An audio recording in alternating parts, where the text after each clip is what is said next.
guys, welcome to the Shoes and Biscuits podcast. I'm your host Shane Hinton, and here with me today is the lovely Alex. Oh. Wait a minute. Please keep this all in. A minute in, and we haven't got to our guest. Is that any better? Yeah. Do you want me to come? Come back in a minute. Yeah, I told you I was having technical issues. Like, it's just sometimes with podcasts and anything to do with this sort of stuff, as a lovely guest will probably confirm as well. Sometimes it just never goes to plan. Nothing works, and you can check it a million times, and it just does not work. But yeah, anyway, so have you guys been? Alex, Luke, UK? I've been pretty good, thanks, Shane. Yeah, Alex has been on holiday. Been on holiday? Where you been, Luke? But I went to Barmouth for a week. It's very nice. I don't know if you've ever been there, and it was very hot. And have I ever been there? I'm a 90s baby. Of course I've been to Barmouth. It's great. It's good, isn't it?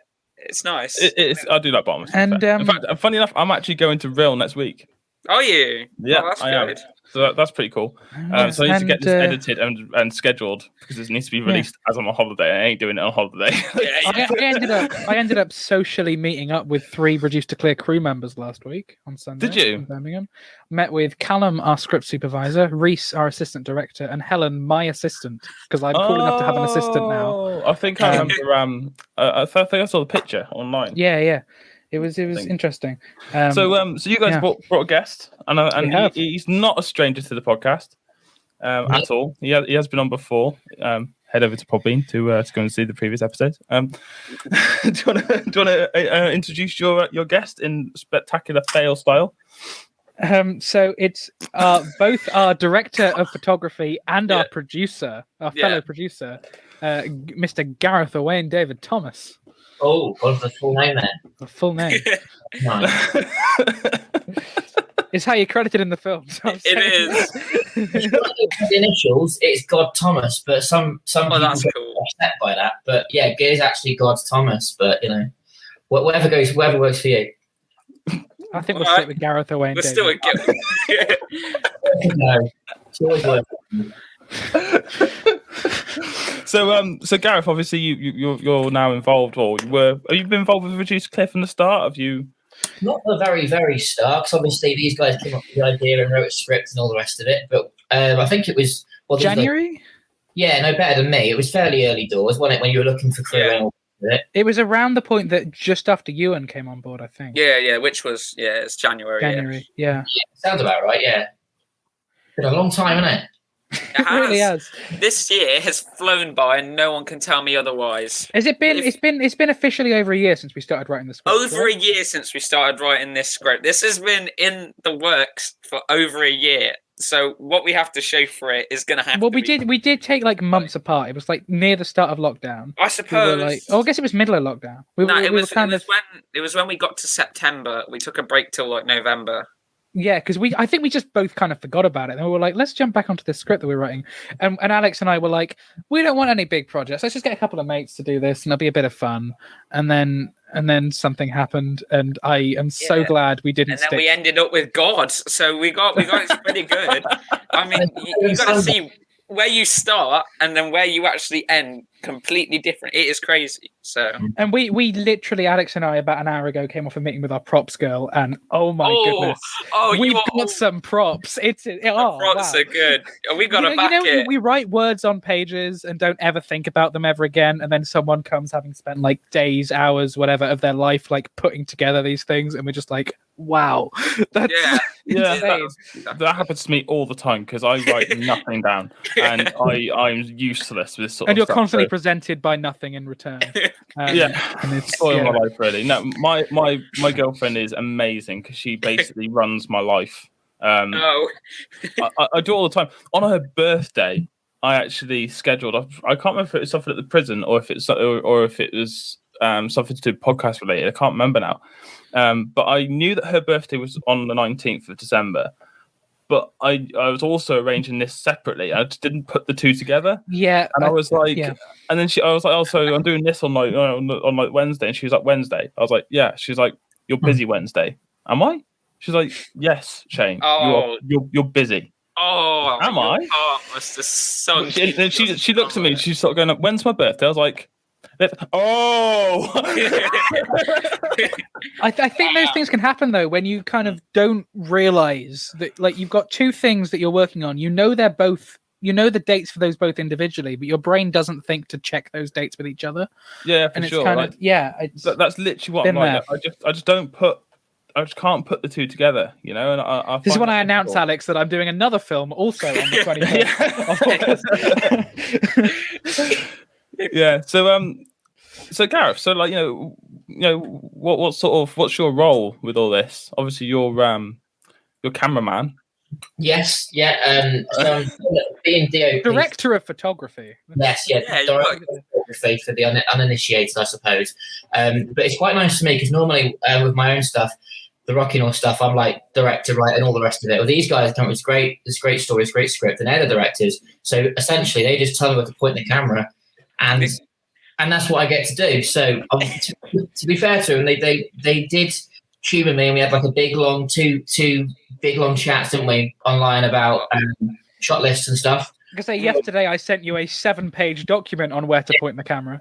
They made me feel really important about it all, so they've been great about it. But essentially, it's their gig, and I just have to, bring my gear and just point it at the right people, and hopefully it will come out the way they want it to. Yeah. And I very briefly worked with you as DOP on a different project like 2 months ago.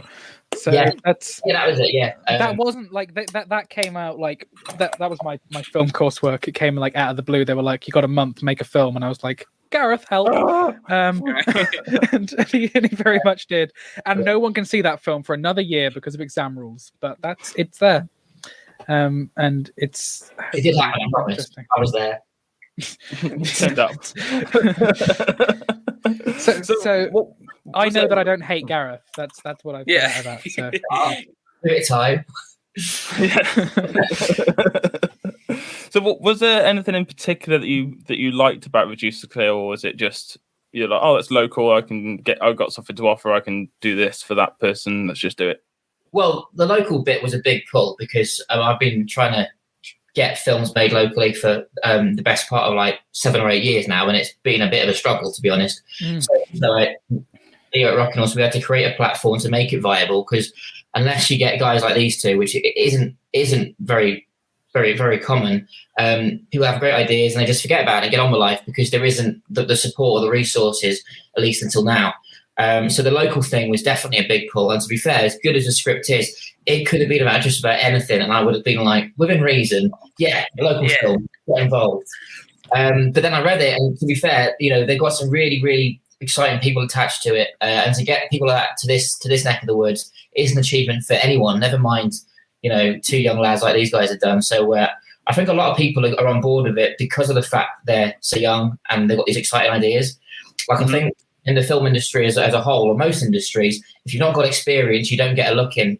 Whereas these guys managed to brand it in such a way that the fact they haven't got experience is what makes it different. Yeah. Is it scary? Yeah, we've been very openly saying that we're the writer directors and we're the least qualified people on set. And I think that's the draw, though. I think that's what people like, is that, wow, this shouldn't work. But let's go along and see if it does. Yeah. Well, that's one of the things which I've actually found with interviewing a lot of these actors and stuff, that one thing that I really like is the fact that these guys are like, they're pretty high profile, they've been in quite big, the big movers. Yet they're still willing to help guys like Luke and Alex, and do these sort of low budget-y sort of films in comparison to what they're used to. And one thing that Ewan said that really sort of struck me is like he was saying like it's actually really common, because it's a very niche. Everybody knows each other. He was like, and 9 times out of 10, unless you're really snobby, you'll get some form of sort of well, in the grand scheme of things, I've not been making films for that long. I've been making like 4 years, maybe. I've been doing stuff, and almost every British film I watch, if I read the credits, I know at least one person who's worked on it. And I think that's kind of the point where you go like, oh, it is actually quite a small industry, and there's the whole joke game of 6 Degrees of Kevin Bacon, the idea of those few people who can separate you, supposedly everyone, from Kevin Bacon with 6 people or less. But it's like that with everyone in the industry. Like I sometimes look at stuff and it's like, oh, if I ever wanted desperately to get to work with this person, I could hypothetically ask this guy who knows this guy who knows blank. And that's so fascinating that it is such a, because the film industry is massive, but it's also so tight knit because you've got so many people working together on one project. When we did the Shropshire Live Festival, that was quite cool. It was the first time I'd done anything like that before, certainly since school anyway. And one of the things I really liked about that was we had this guy who come in, and his name was Charles from Micro Video. Yeah, I know Charles. We work with him properly. Yeah. Oh, is that right? That is Charles, isn't it? Yeah. And it is Micro Video. I was stretching my memory a little bit here. And he turned around to me and he says, everybody wants to be an actor. Nobody wants to be a director. And I was like, really? He says, yeah. He says, no one wants to make movies. Everyone wants to be in a movie. And I was like, oh. He says, so the industry is dropping off because no one's got these skills anymore. He says, and so the people like yourself, Gareth, and Luke and stuff that are still keeping the sort of directorship and like making these films and wanting to be that side of the camera and stuff is actually really good. I think that it's awesome to keep that alive and promote it as well. Which is one of the reasons why I wanted to start doing these podcasts and stuff, to try and sort of give it a bit of a push and be like. And it's also, at least for me, it's never an aim of like making my name out there. I would just love to be able to do what I love and earn enough to live off it. Walt Disney said once, I can't believe I'm throwing in quotes here. Walt Disney said once, we don't make films to make money. We make money to make films. And I live by that. Yeah, 100%. You might have said movies instead of films, actually, as American, but same point. It must be a little bit of a labour of love, though, as well, because you must get to the point with editing and stuff. I mean, even just editing a podcast, I'm just sitting there sometimes. I'm like, I just want to shoot myself in the head. Like, I've had enough. And like, and it's I've been doing it for all day, and all day yesterday. And a hard drive died on me. I had to spend a lot of money getting that brought back to life. And you do it because you think that we should keep this going, like Shane said. But at the same time, if you didn't love it, you wouldn't do it. No, I remember at one point when I was making film Unstable back in 2019, I was while I was writing it, I was looking forward to filming it. While I was filming it, I was looking forward to editing it. And then once I'd edited it, I thought, what part was it that I enjoy? And I do really love it, and I love every stage. But I think sometimes you can be so caught up in doing it that you're always looking for the next step. But I think editing is nice in the sense that you know that everything's there and you've got it. But it's also terrifying because you know that if it's not there, or if something messes up. So editing could either be the nicest day where you go, oh, it's all coming together, or the most terrifying day where you go, I've made a mess. Look what I did. Sort of days. And it's the same sort of thing with all sort of trades and stuff. I mean, even as a mechanic, I find that there's jobs which you just hate doing. You think to yourself, it comes, you look at the vehicle and you think to yourself, I really don't want to do that. It's a sucky job, and it's hard, and it's complicated, and it's boring, and all this other stuff. But then you got to do those things because eventually, then you'll get the E-type Jag coming in, and you get to work on that. Yeah, and it's just like the worst day on a film set is so much better than the best day in any other job. Yeah, that's a nice way of putting it. Yeah. I have a feeling that's a quote from the Disaster Artist. I'm not. I was going to say, it sounds like something John Malkovich would say. No, we haven't. Alongside Coven, damn it!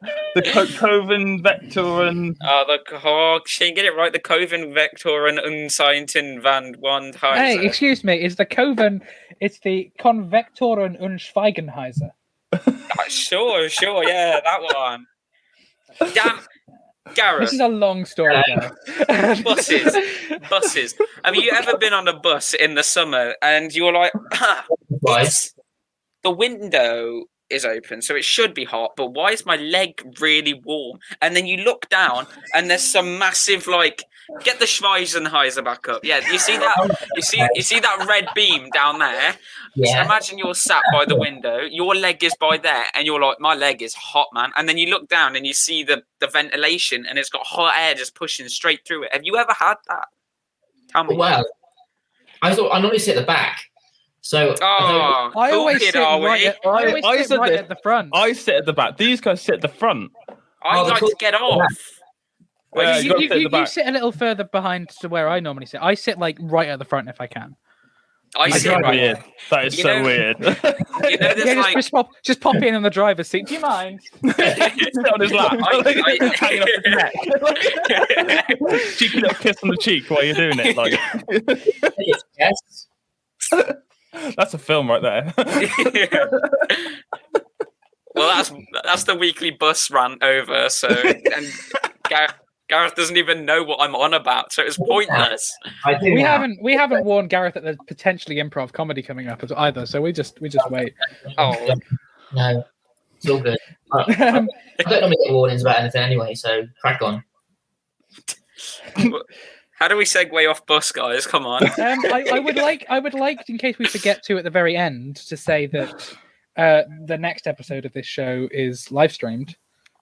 Have you decided you're going to do that now? Yeah? If you're up for that, potentially we will just chuck the link into our Reduce to Clay group chat, and anyone involved in the film can hop on at any point during the hour-long stream, have a bit of a chat, do whatever. So I guess that is pretty much a week today to those listening, right? If this comes out next week, this will be going out next Wednesday. Next Wednesday. It'll be Wednesday. Yes, it'll be the following Wednesday. So just the normal time, right? Let me just find out what day it'll actually be. So the 11th. Sorry, Gareth, we bring you on and talk about the next episode. Not interesting, but it's fine. It's the 11th, right, of August. That's when that one is. Yeah. Right, nice. It's terrifyingly close. It is. Because, right... That's the last one. You put it right. Yeah, 2 weeks from now is the live one, which is the last one. And then, is it 10 days after that is the first day of filming? Yeah. Yeah. So that, like... I would like to talk about a wonderful piece of convenience that has happened recently with the film, which is that aside from having our props girl, there's a few just general props that we're on the lookout for. There's a charity shop very near our location. I haven't checked with them whether we can name them, so I won't yet, but they'll be in the credits. Every episode is a mystery. I was speaking to those in the charity shop. I messaged them and I was like, "Let us know if you've got any of these props." They have everything. Literally. Of course, including Alex. Can we mention that one? No. There's one very, very, very obscure thing. I'm going to type it in the chat. The listeners won't know it, but this was on our list, right? And when you think of a charity shop that just sent me a photo saying, "Yeah, we got that," I was just like, why the heck do you have that? Now what we want is we want you to watch the movie when it comes out and say what you think the prop was and let us know. We'll have forgotten. Forgotten. They just send us those words and we're like, what are you on about? What's going to happen, right, is in like 2-3 weeks' time, I guess somebody messaging the Biscuit and just being like, just saying like props at me. I'll be like, what? Yeah. In 2-3 weeks' time, before they've seen the movie, they're just going coffee table. Well, yeah, because they're going to hear the podcast before they see the movie. Yeah, but they won't know what props. Yeah, but they won't know. They won't scream props if they haven't seen the film. Coffee table, window. If you'd have met my brother, then you kite. Yeah, cake. No, we can't just use this as our get out of jail free card. Stop bringing the bus up. Could we quickly get Katie to draw a sketch of that bus and just pop it in the background of one? Oh my god, you totally got to do that. I'll send you this picture and then you can print it off like on a massive make it poster and put it on the wall. Oh, maybe that could be roped into my cameo. No, you can't bring this. Maybe you can't claim the bus. Maybe we will sign a picture of the Konvektoren und Schweigenheiser, and you can auction it off for pod aid. No one will care. But get on a t-shirt and wear it when you're the extra. Yes. Yeah, that bus. And no one will ever get it. That's how good it is. It just looks, you've got like yeah, exactly. Like the people who have got the shirts, and it's like a diagram of like the PlayStation. You've just got a bus diagram, and you're like, what? Buses. And it's in German too. Yeah. Alex, look in the chat. Oh, yeah. Probably. We should ask. Yeah, you totally should. So Gareth, what have you been up to then, apart from Reduce Clear? Oh, what we're up to? We've been quite lucky lately, working on a couple of short films in Shrewsbury, and getting paid to do that. People like these guys come up with scripts and that, and they've got no resources to actually get a film made and all the rest of it. So they've been working on a few commissions like that. So that's been good. And then as we're coming out of this, fingers crossed, all the lockdown stuff, going into September, we're starting to finally resurrect our own projects. So we're working on a care home drama-based series to start off with. The beauty of that is it's all locally based, because in the past we've had these great ideas about making grandiose feature films, and it came up just slightly short every time. Took a couple of years to work out what the hell was wrong with us, and we recognised that having something set in a couple of simple locations, put the emphasis on good scripts, good characters, and not fancy locations and all the rest of it. And then you can go back to those locations and continue working there for potentially months at a time. We felt that might be a much more viable way from a financial, sensible point of view than taking massive risks on full-length films like we were doing before. And hopefully, if that works, it can lead us back to what we started with that feature film. So we've got that on the go. As well as that, some really exciting stuff's happened. We've been got into the live action game, which we never expected to be doing. And what I mean by that, and obviously normally we film things, then we edit it, then you release it. We've been approached to come up with live actors to dress in Peaky Blinder outfits for a themed Peaky Blinder night. And our guys essentially just kick off halfway through as if it's like a genuine fight, but it's all coordinated with a professional stunt coordinator and all this. So we've got that on the go, potentially a pantomime they want us to organise as well. So it's like a theatre group and meant to be a film company, and now they want us to do all this theatre stuff. And we did realise that when we got asked that question, one, it sounds nuts, but then two, we realised, well, while we're not a theatre group, we move in so similar circles as them, and we work with so many actors who do theatre, we haven't had to look very far to find people who could do it under the Rocky Norse umbrella and get paid to do it too, and and give everyone a bit of everyone's great. No one expects to get paid doing what we do, not around here. But if you can help people out along the way, and obviously you want to, because they've done so much for us over the years. So Panto might be added to the list soon as well. So become a theatre group as well as film now. So I was busy before, but we'll see what happens.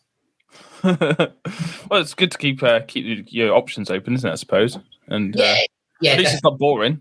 And and if you do need somebody that's fully qualified in a Peaky Blinder hat, there you go. We're still looking for people. So I was going to say, you got to fight, so you need someone who falls over a lot. I'm very clumsy. So and you're allowed to carry the camera. I don't carry the camera. That's Gareth's job. Yeah. I look at it from a distance and go, "That's all right."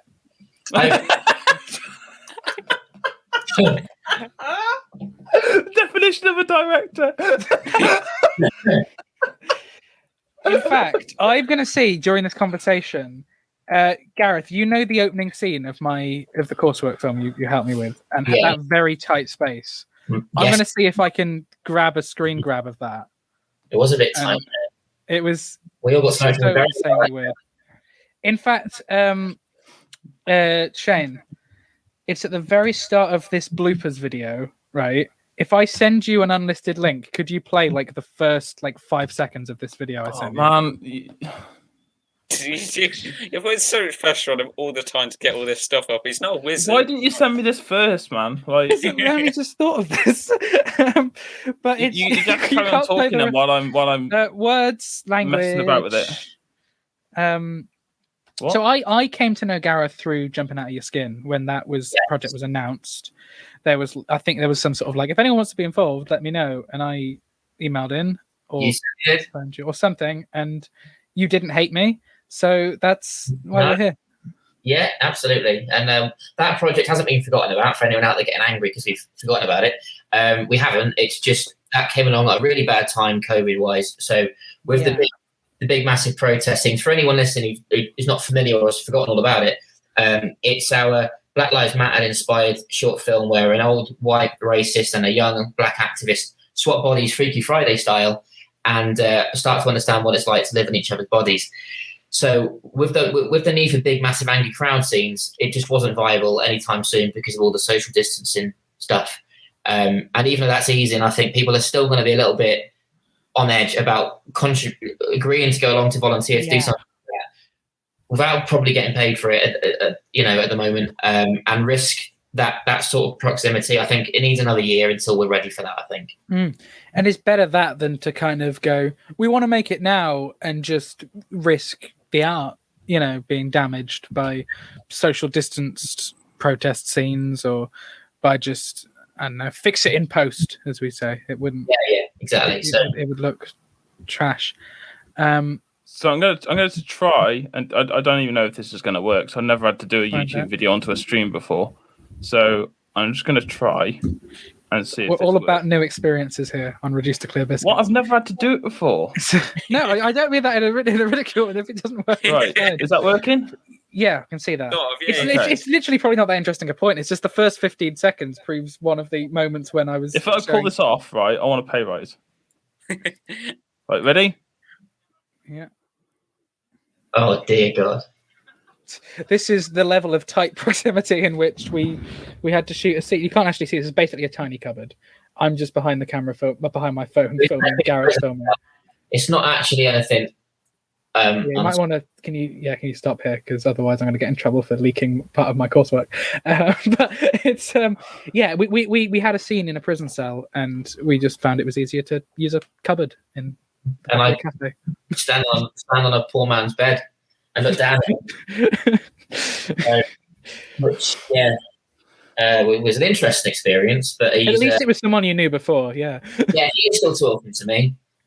So obviously lockdown's affected a lot of people, and certainly the industry that you guys are working in has been greatly, massively affected. So what have you been doing to stay afloat, as it were? We've all got bills to pay, haven't we? Yeah. Well, for us, actually, while lockdown was a killer in some ways, on another level, it actually helped us because we at Christmas time we recognised that no one could go to Santa's Grotto because obviously they weren't open and that. And you get some old guy in a suit coming to your door, but that was, some people did that, but let's face it, he's not going to know one kid from another, and it's right on your doorstep. It's not exactly the typical Christmas thing. So what we recognise is if we could get parents send us very specific details about their kids, I don't know, Tommy age 7, he wants a red bike, but he only gets it if he eats all his roast potato on Christmas Eve or whatever. It's very specific things that only the parents or the real Santa could know. Tell our Santa that, email it to us, and our Santa will record a straight-to-camera video message for your kids, play it to him Christmas Eve just before bed. So it's as if he's talking out the screen, like I am to you now, and then he's saying at the end of it, right, here's a Christmas bedtime story, go straight to sleep, and I'm going to be leaving to, drop the presents off for you in the morning, kind of thing. Now, without lockdown, that as an idea just doesn't get off the ground, and it actually worked really nicely, and loads of kids got a Santa experience they were never going to expect them to get because of the year that we'd all had. But as a result, we've recognised now that, especially with the other work we've got on the go to do with supporting autism and various other conditions, that kids with autism, sensory conditions, hate crowds, all that sort of stuff, this is still marketable even without COVID. Now, carry it on specifically for kids whose parents just wouldn't even dare to go near a grotto. Stuff that a lot of families take for granted. They can just go and do it. Yeah, it's fine. A lot of families don't get that luxury. So we're going to carry that on, and without lockdown, we wouldn't be able to do that. So it's done one good thing.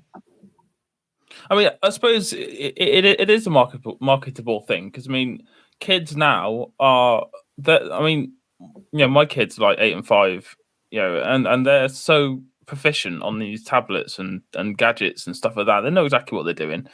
So I think that having a setting where Santa's playing on a screen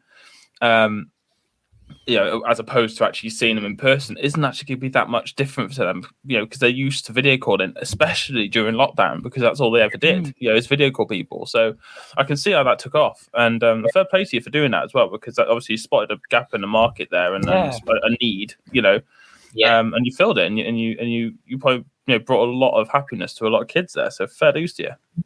Thank you. Yeah, that sounded pretty cool. I didn't actually know about that until I'm a little bit jealous that I wasn't asked to be Santa. Not gonna lie, but we'll skip over that. I think I've got the right aesthetic. I saw the photos of your set, and it was just lovely. And that was my living room because of COVID. I couldn't go and hire anywhere, so that was literally I couldn't go in my own living room for like a month, and then my son would come back from his mum's, and then I'd have to quickly shut the lounge door, or risk having to explain why his lounge was essentially and see these presents, which to be fair were his presents, underneath this tree, which is part of the set. It's like, no, the other kids can see your presents. You can't see your presents yet. So that was a bit awkward. I'm hoping this year we might be able to spread a bit further afield and find an actual, location rather than having to use my lounge. But like you said, a lot of people did like it. That's could be like a story and a half, isn't it? When he's older, it's just like I caught my parents wrapping my presents. So I caught my dad filming Santa in my front room. So. Just saying, Yeah.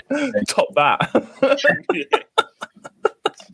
It's the sort of thing that Alex will start getting really, really angry at, I can imagine, as a kid. You know what I mean? Yeah, it's like, not only did I see Santa, he's on my dad's payroll. Yeah.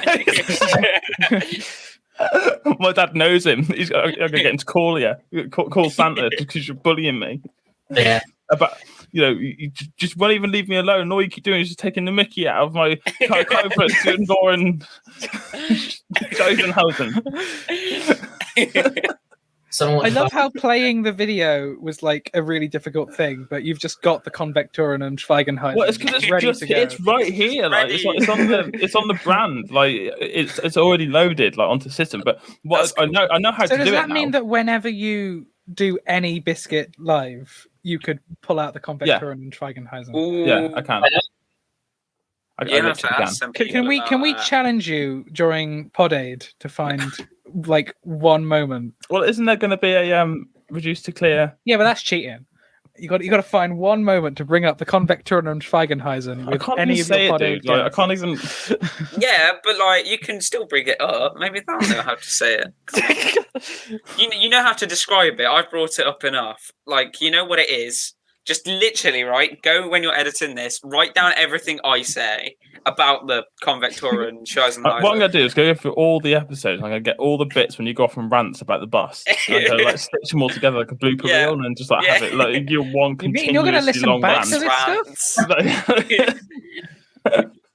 I listen to bus rants. I'm just saying. Would you? Because nobody's ever brought it up that I've heard. So, did you guys see my story on Facebook by any chance? I don't use it. Today. I'll look at it now, mate. The TikTok thing. Yeah. Did you actually watch it? Yeah. There's a guy who is who's downloaded all of the MCU films. The 4K MCU films, downloaded them all onto a hard drive, and now he's literally manually editing them into each other. So it's one continuously long film. And he's got them in absolutely, cool. Absolutely like. And he's adding deleted scenes in as well. Adding deleted scenes in, yeah. And he's actually got it in perfect chronological order. Really? Yeah. Because I mean, that's mad. Because I want to do something like that, but like I wouldn't edit it, but I'd do something with like, oh gosh, Star Wars. You know how like. The it's movies all backwards, yeah. They're all backwards, and there's like the Clone Wars, and like you watch the first two movies, and then you have to watch the show, and then stop watching the show. It'd be like with the Marvel, it's a lot like nicer. Are they doing it with the shows as well, or are they just like? No, he's not putting TV shows into it yet. He said he will at some point, but he's just doing the feature films at the moment. I mean, that must take ages. The last thing he said was, "This is going to take ages to render."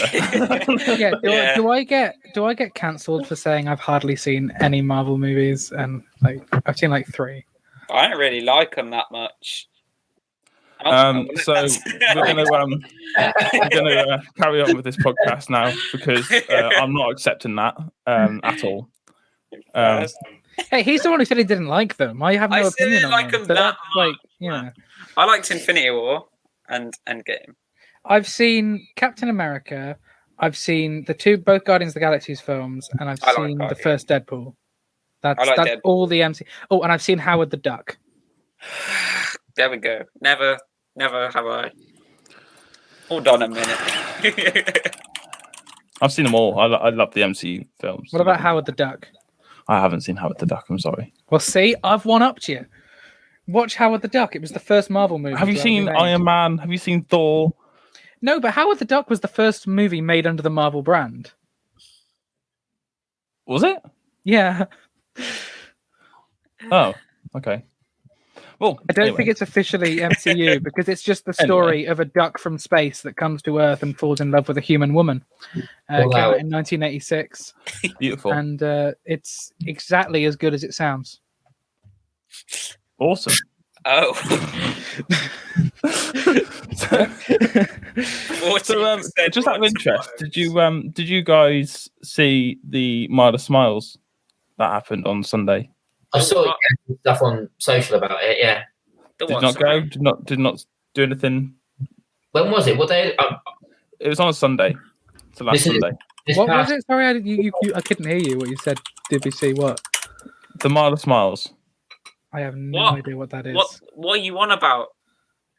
I saw something about it, so I'm winning. I didn't think I would be, but I wasn't there. But at least I'm aware of it. I was in Birmingham. They live in Telford, man. Like, you can't blame them, really. It's What's not their it fault. Called? Miles and Smiles. Mile of Smiles. It was it's an event that happened in Shrewsbury. I went to it, and I'll be brutally honest, I was rubbish at it, and I didn't really know what I was doing. And every single time, because like the events that happened on Mile of Smiles was like, it was a timed, event happening in like time slots. So the whole point is that it started off at the castle, then you walk through town, hitting these various events on your way through, and ended up at the quarry where there was a massive fun fair and like loads of stuff going on. I missed everything. Wait, I just couldn't get it right. Like, why is it called Mile of Smiles though? Because it's a mile, and you smile. You have to smile the whole way through. Yes. Oh, don't look at me like I'm stupid. I didn't even know what you were saying 2 minutes ago. It's a metaphorical Mile of Smiles. Like, it's a mile, and there's lots of stuff for you to smile about. Right. Why do you have to ruin it, Alex? I like my game a bit more. You have to walk a mile, and you can't stop smiling. That is so... And everyone has to try and make you not smile. Like the bus diagram would kill me instantly. I was in a Wetherspoons in Birmingham for 5 hours on Sunday. That was my... I know what I was doing now. I was actually in J2O, by the way. J2O, just for... I wasn't in Shrewsbury, but I was shooting, doing a reshoot of a short film that I was helping with in Shrewsbury. So it's even worse. I was actually in Shrewsbury, so I do apologise. Like, I was that close. I could have... I'm not angry, Gareth, all right? Yeah. I'm not angry, just a bit disappointed. Disappointed, yeah.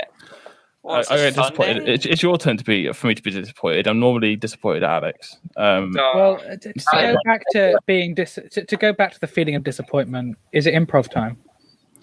Why do you keep... I like improv. All right, the thing is, though, right, Gareth. I'll just pre-warn you. Right, one of the times we did improv, Alex turned into a monkey, and he started doing monkey. Oh, that was like a highlight of my life. Ever since the monkey, it's gone downhill. I can't. Alex, become a monkey again, please. I can't. Never be in the. No, you have. He has to watch the old episode. There we go. We still figures. It was. This is when we had Alex was like, I have an idea for an improv scene. He said, you're in space. You're an astronaut. I'm your pet monkey. And what was the other thing? He was like, was Alex I was the rocket. Space, you're the rocket. Yeah. Edward Tidy was the space. Oh, Edward Hecking Tidy. Edward Hecking Tidy. Sorry, Alex was the monkey. I think that might be my favourite episode. Honestly, it was fun. Who's still got to put up with? Like, this is what I have to edit this stuff. Dude. I have that whole thing clipped. I'm like... going to send you, Gareth. I have clipped on my computer a file that's just called Edward Monkey, and that's exactly what that is. All right. Right. This started with when we had Winter Phonander on, and then It was Winter's fault. Yeah. comedy. And then we thought, let's do it with Edward. Then we did it with Nanette, and then we did it just us. And I think Nanette nearly made me cry. Oh no, Nanette's one just circled right back round. What was it? Oh yeah, it was. I had to hold her. I had to pretend I was like robbing her at gunpoint, and she was like, "Oh, please, no, don't!" Like, and I was just like, "Oh no, I can't." I literally nearly cried. She was just like, "Please don't do that!" Oh my god! But when we flipped it, and she had to hold me at gunpoint, I was scared. She's a versatile actress. Yeah, she is amazing. So awesome. Gareth, you have a lot to hold up to with whatever scenario Shane throws us today. We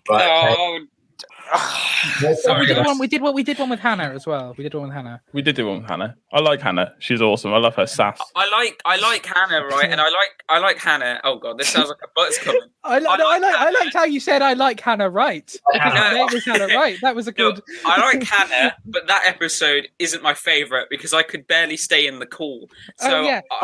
Because you used blooming Firefox. Firefox. It's not Gareth, when was the last time you touched Firefox? About 2007. Yes. None of you know nothing about computers. I'm not going to do this because it's a 3v1. Everyone comes on and attacks my Firefox. Just leave him alone. He's not even on the logo anymore, really. I would proper stick the boot in, right? But I still use an AOL email address. No, exactly. I still use Skype. We've all got our problems here. Yeah. You should listen to the Ewan episode, Gareth, because me and Ewan sort of went into a bit of nostalgia about social media, like remembering MySpace and like Bebo and stuff like that. Like, give it a listen. It's a good one. Okay. So scenario.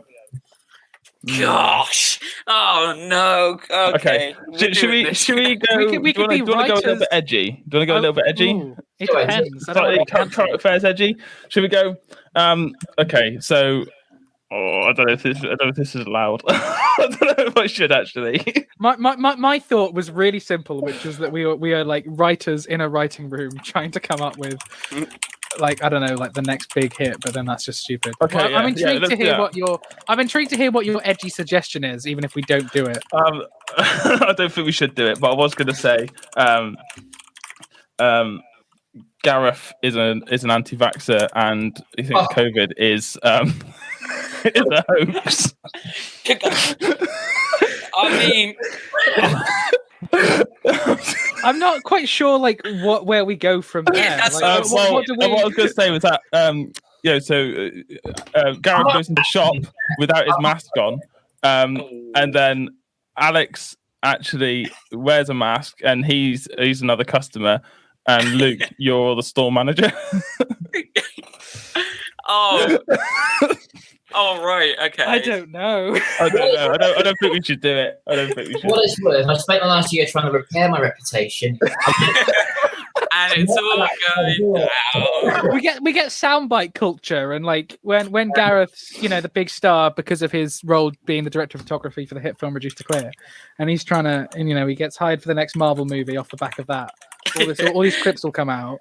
Oh no. Yeah, and the last podcast, me and Luke, they look like nothing in comparison to this. Oh yeah, and the thing is, I so want to talk about that, but there's a reason we can't talk about that. Yeah, there was an hour of very. That was basically improv in itself, wasn't it? And that was entertaining. We have a movie concept in there.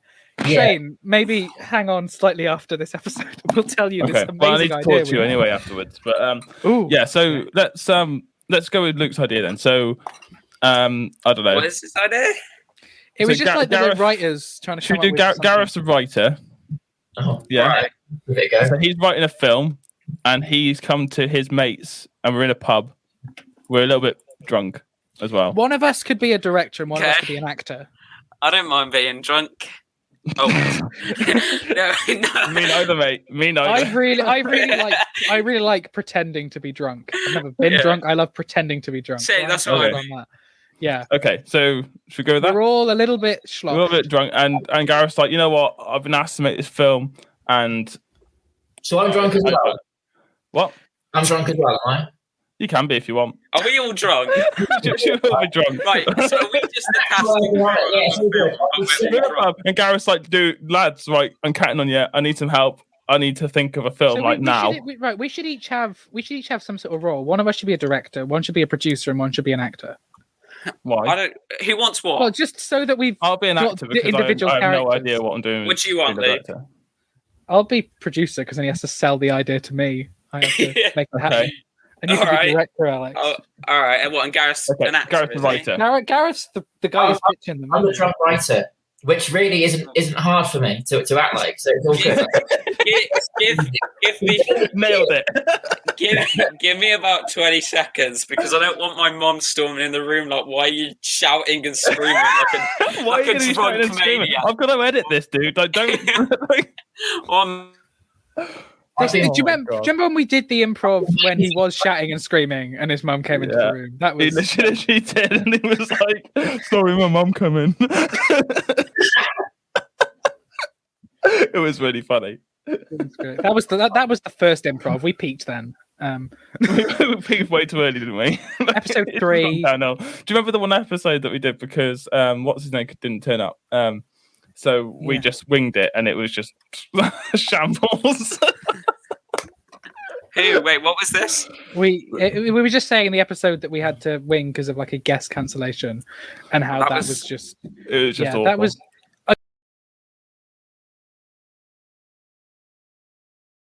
So let me get this straight. We're still doing the movie thing.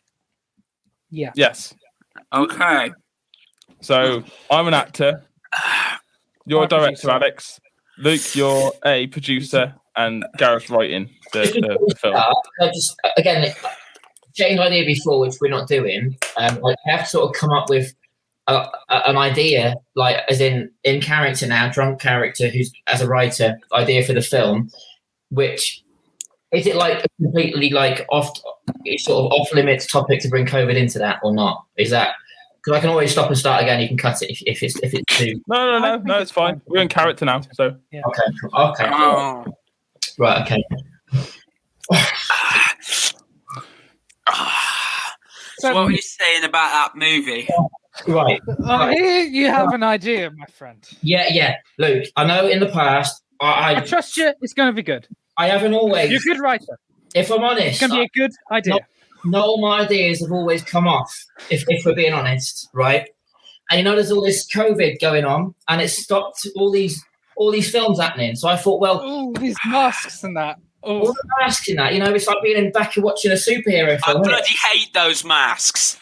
So it's all for our safety. It's all for our safety. Well, that's it. It's got to be relatable. No.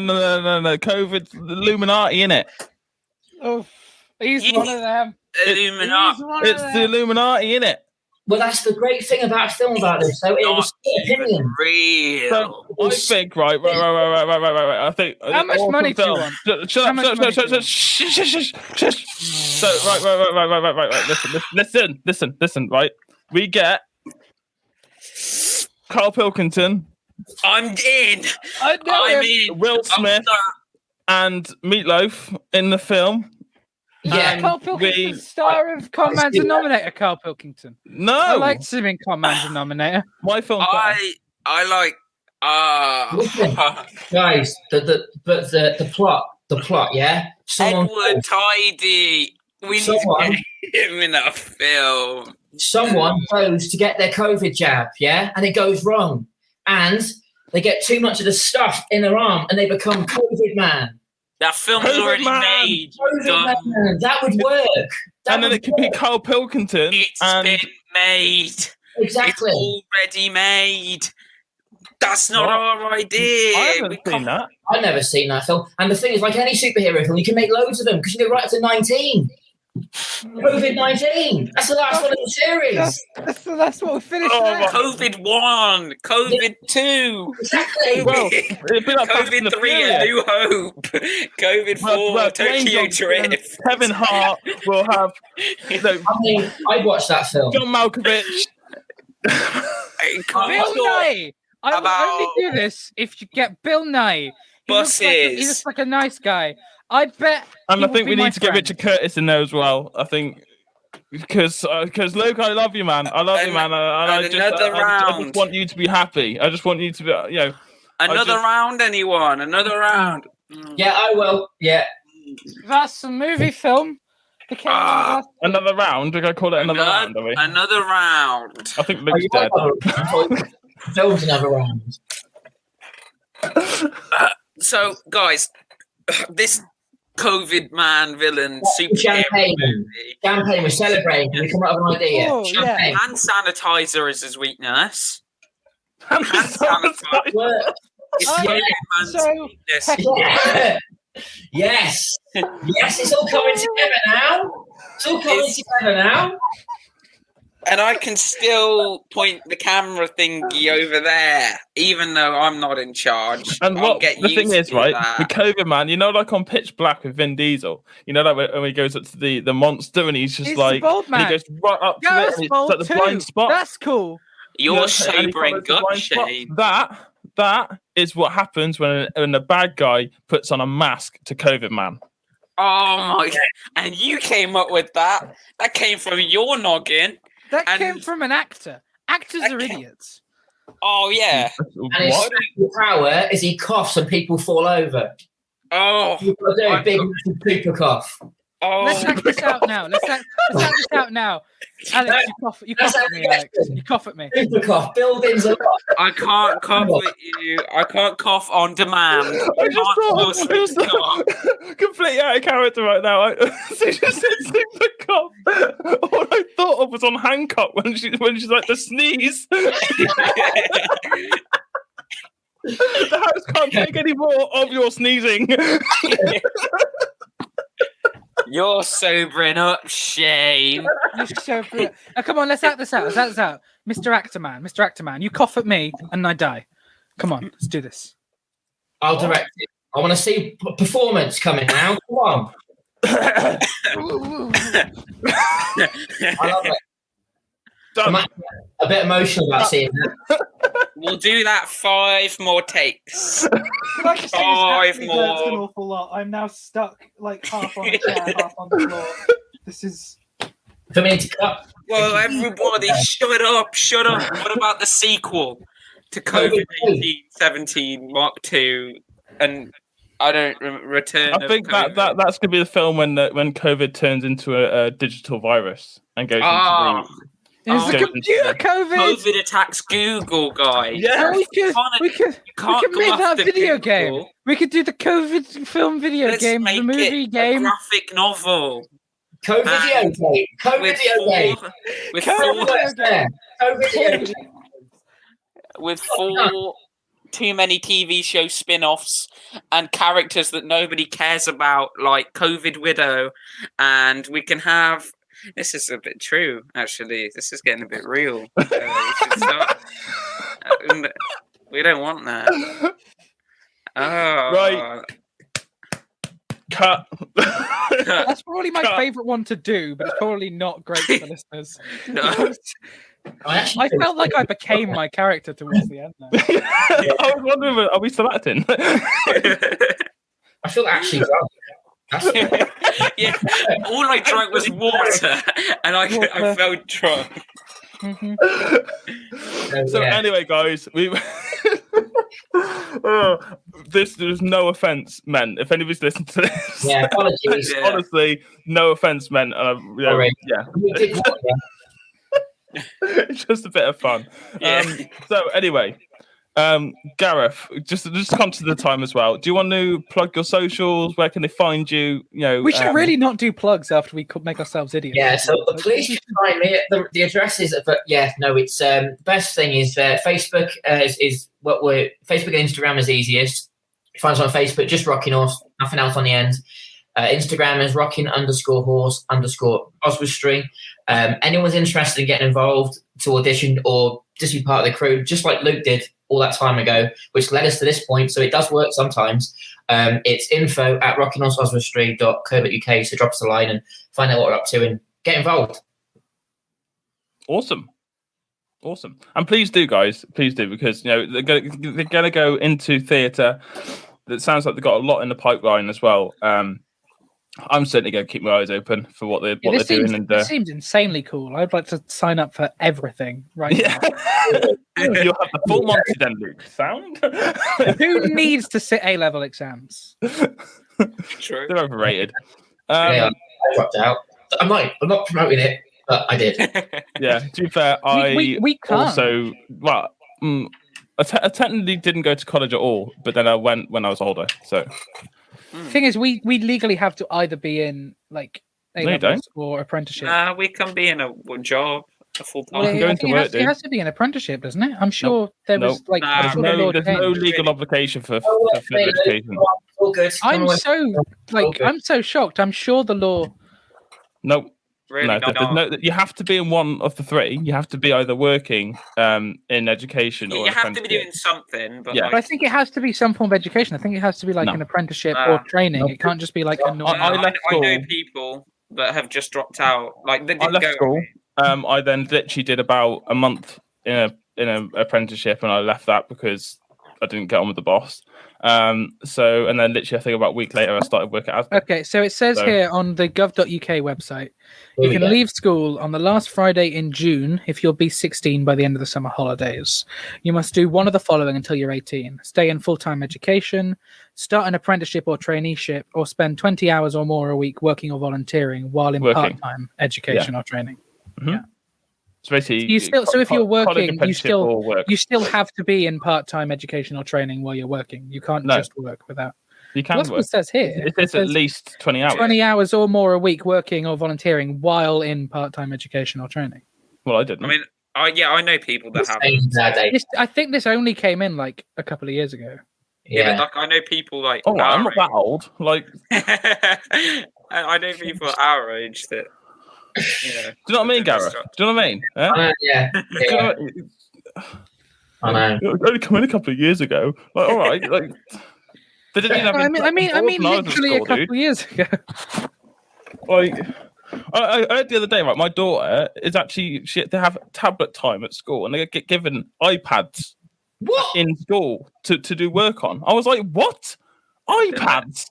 They got iPads in school? Yeah. Been there, done that. You see, we went from the scale of like in primary school, you'd have like between 1 and 3 computers at the back of the classroom. You'd have to take it in turns. Primary school. Up until well, yeah, we started with that, and then we got to the point like but later primary, early secondary, where like there were enough computers for everyone to have one in the lesson, or like we had MacBooks in year 6. Well, like from year 4, we had MacBooks. There was like a trolley of MacBooks, and like everyone could just. I remember in a MacBook. Juniors, we used to be exciting. Yeah, last day of term, they wheel the TV and wheels on into. That was like this big. Yeah, that was cool.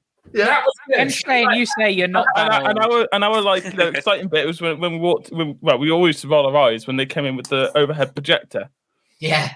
And put it so it's on the board. That was our interactive whiteboard, having an overhead projector, and I got the honour of changing the slides sometimes. So, ooh, that's cool. I remember like golden time on Fridays. We'd just play Minecraft in junior school on the iPads. Yeah, times are moving, Shane. I got the board rather thrown at me for being naughty. I once got banned from using the iPads in my year 4 or 5 because apparently we were using them for inappropriate stuff. But then when I asked the teacher what was it, when my parents came to ask what it was we did, he realised he actually had no idea and just banned me for no reason. I didn't do anything wrong. It's true. I don't believe that. I don't believe that for a second. To be honest, the teacher. I think you're clearly doing something wrong. And you just grassed you up to cover what he was looking at, probably. Dodgy teacher. Yeah, that's true. So, Alex, do you want to do your socials, mate? Yeah, sure, mate. Rise by Daylight with dots in between the words, and then Mr. Middle Films, all one word, is mine and Luke's. Like the Mr. Middle Films, Instagram. There you go. I'm cutting it down. Did you forget the word Instagram for a minute? I didn't. I just didn't know like if to call. I didn't know what to call it. It's called Instagram, mate. How's that, Shane? Though I cut all my plugs down to like 10 seconds, 20 seconds. Well done. 50. I'm impressed. Thank you. I'm going to beat him, and I'm not going to do plugging anything. Just to win. Why don't you go plug anything? Can't do that. I Well, I plug can the win. thing. Hi. Do your plugs, Luke. All right, I Not will give all of you the them. full plugs. Right, Go on, you I can want the find full me on Monty right now. Twitter at llama_bottle0, Instagram the Ginger Luke, Facebook Luke Allen Film, all podcasts, radio print, newspaper articles, short films, anything I'm remotely involved in is over at lukeallen.co.uk. When that website's back online, you can email me, luke@lukeallen.co.uk. You can find me on IMDb, you can find me on Podchaser. You've got also my podcast, 2 Minutes About Time, which is on all good podcast platforms, Facebook, Twitter, and Instagram, as well at 2 Minutes About Time. Christmas Actually is on Facebook, Twitter, and Instagram at Christmas Act Pod. Love Rosie Podcast, Facebook, Twitter, and Instagram at Love Rosie Pod. My old podcast, Please Be Seated, isn't on all good stuff, but you can find it on podcast platforms on Facebook and on Twitter at If Please Be Tweeted. I'm also on YouTube at Luke Allen, and you can find Mr. Middle Films on YouTube, Mr. Middle Films, or go to the MXM Hub for Movie by Minute podcasts, and I run that page also. Yeah. Busy. Are you done? I think so. We're an hour in. Hey, I still said that in about the length of time it says to say He right did. by daylight. So I'm always impressed how fast you can say it, because I could barely say like Shoesy Biscuit podcast without tripping over Well, I myself. didn't do to the thing is, it wasn't to that full extent, but I used to do quite long plugs at the end of podcasts. And once I've done 77 episodes of 2 Minutes About Time, recording like 3 days a week. No, hang on. Recorded 3 episodes at a time, 3 days a week. So that's like 9, saying it 9 times a week over lockdown. It just sticks in your head. I can imagine. So anyway, you can find us over at the Shoesy Biscuit podcast.co.uk, which has been made for us by our friends over at Web Orchard. On that website, you'll also find a link. There'll be a button there called Pod Aid, which is I'm going to put this one up, so although it's not quite accurate because I've got a new actual brand now, but I need to get it on here. We are doing a 24-hour podcast challenge. From 9 o'clock on the 29th of September to 9 o'clock on the 30th of September, non-stop. It will be streamed on social medias. We've got Reach Media, which is our main sponsors for the event, but we are massively looking for sponsors and donations for an auction to raise money for Lyndon Davis. So if you know anybody that wants to get involved, sponsorships, I believe, are a minimum donation of £100, which goes directly to Lyndon Davis. And the whole point of that, we'll be able to basically plug all of anything you want, really. We can display imagery, we can put videos up, we can plug your websites, anything you want, really. And that'll be for an hour slot, and we've got 24 to give away, basically. And donations wise, we will be running an auction at some point, so anything you guys could, if you listen to this, you can donate to. Would you like 7 copies of About Time? No, not really. I'm joking. So anything that can be donated so we can auction off would be amazing. So please either drop me a direct message on Facebook or any of the socials or why Luke, or drop the Biscuit page a message. But also Pod Aid does have its own socials as well. You can find it on Facebook, Instagram. I think it's on LinkedIn as well.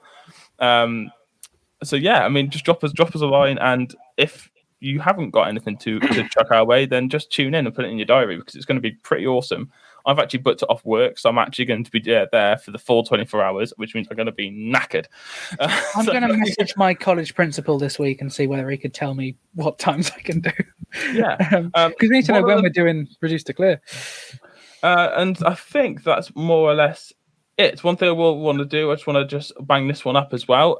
Make sure you tune in on a Thursday to Naughty Talk with Alex Whiteley, which is on Splash Damage Radio.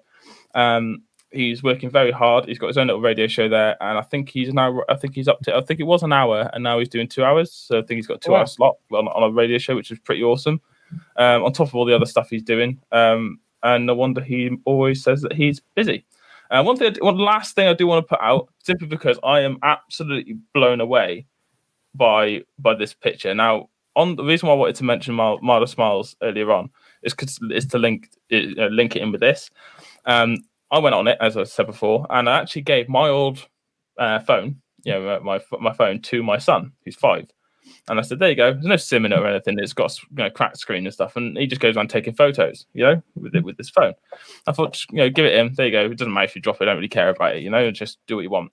He snapped this photo which then I sent to Alex, and he then edited it and did some wizardry with it, and then posted it, and he's using it as an artwork for one of their podcasts, which I thought was amazing for a 5-year-old. How awesome is that for someone who's 5? He just snapped that himself. You know, I was just really, really impressed with that. So my son is actually a genius. I've decided. So I just wanted to go a little bit of a shout out to my son, although he won't listen to this and probably won't be listening to this for about another 10, 15 years, if I'm lucky. The idea that 10, 15 years from now he goes, I know what I want to hear. I want to hear. Well, you know, you might want to, like, you know, learn what his dad did during lockdown. This is definitely not the best example of that. So he's going to listen to my voice has been carved into stone right now. Like in the future, they're going to dig up some hard drive somewhere, and it's going to be my old hard drive, and they're going to be like, there is loads of audio on this from a guy called Shane.